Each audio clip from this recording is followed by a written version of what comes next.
Jays just lost 8-2. Wait. Yep. Marcus Semien just hit a walk-off home run to win the Jays 11-10 on Friday night.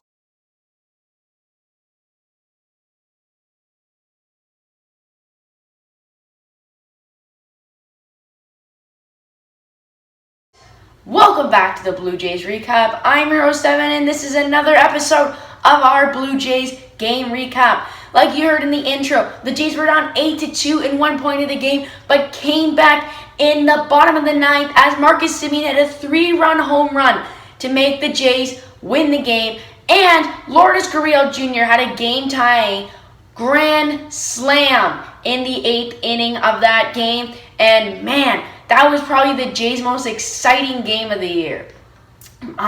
Every single player on the Blue Jays was having a pretty slow start. They were down 8-2 as Alek Manoah didn't have the best start, but they just did not give up. As the bullpen for the A's, they're not very good, and they showed it as Sergio Romo led up a 3-run home run and 2 doubles to George Springer and Branderick Valera, as Yariel Petit also had 1 blown save as he led up a grand slam and a 2-run home run grand slam to Lourdes Gurriel Jr. and a home run, and Luis Trevillo led up a home run to Teoscar Hernandez and an RBI for Vladimir Guerrero Jr. Man, I have no words to describe this game. George Springer was playing phenomenal. Vlad had a 3-for-4 day with an RBI, and as well as the biggest moment of the game as Marcus Semien hit a walk-off home run. The Jays had 10 hits in that game, and all 10 of them were big, as they did have to give the A's 11 runs, but it does not matter.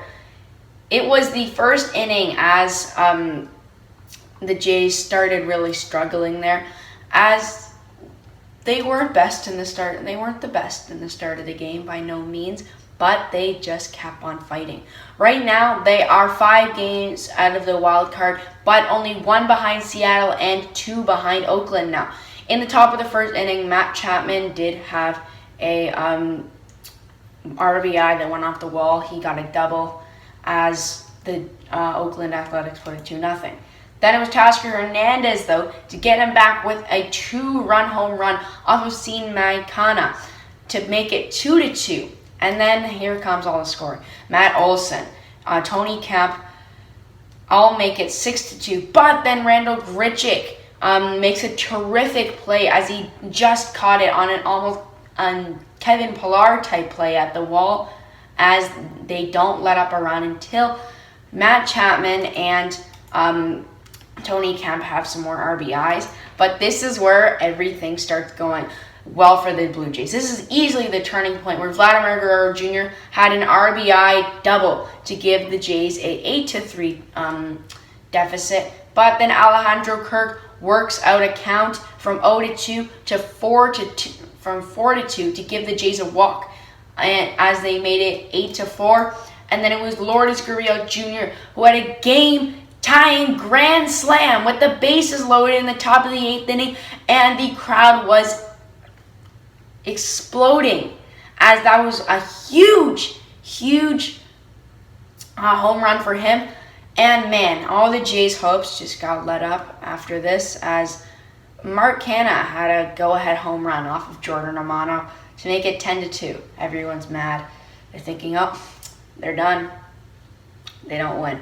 Until 2 men are on base for Marcus Semien. Deep drive to left field. Get a ball, and it's fair as he hit his 33rd home run of the year to win the game, and the crowd was ecstatic. The Jays were ecstatic, and everyone who was watching the game was probably jumping up and down on their seats as the Blue Jays won 11-10. They're right now still 13 games off of first, but made some ground on the Red Sox as they're still 5 games behind them.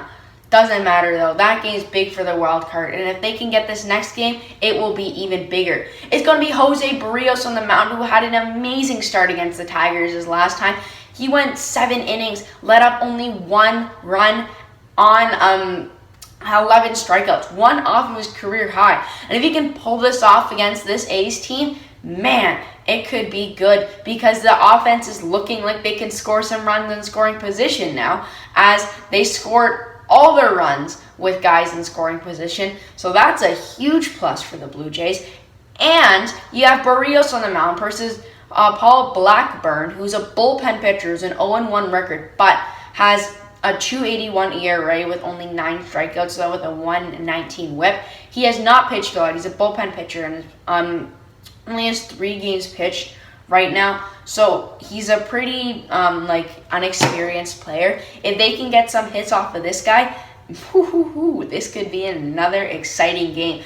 I'm honestly predicting a win today, and I'm predicting an almost blowout, because the Jays are having this momentum from the last game. They have Jose Barrios on the mound, and if his fastball is working, his curveball, his slider, no one's touching this man, because Jose Barrios is like just a better Alek Manoah. Manoah didn't have the best day today on the mound, as he let up 6 earned runs on 5 hits and won 5 innings, only had 2 strikeouts. But the Jays won, so who cares, right? Like, if the Jays can win, I don't care what Manoah does. He's still in the Rookie of the Year contention.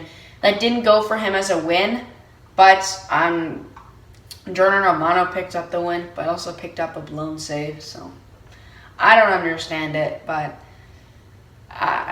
I'm predicting a win today. If Vladdy can still stay on his amazing 3-for-4 day, if he can have one of those again, Marcus Semien can carry this momentum. And Teoscar Hernandez, Lourdes Gurriel Jr. has been phenomenal. Bo Bichette had an honestly terrible day. He had an error.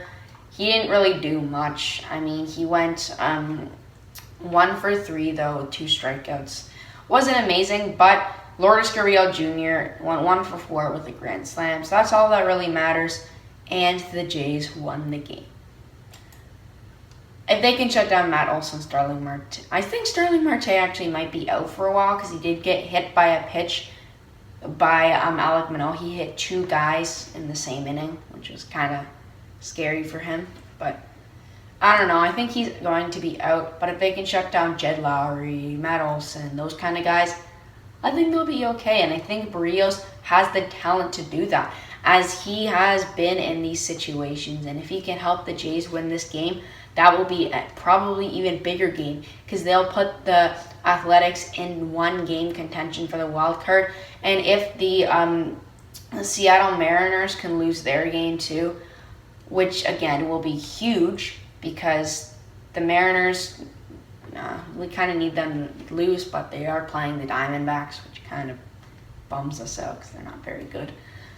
But I'm predicting a win in this game. If you liked this, hopefully the Jays can win again. Hopefully I can be in this happy mood, not that Jays blowout terrible mood.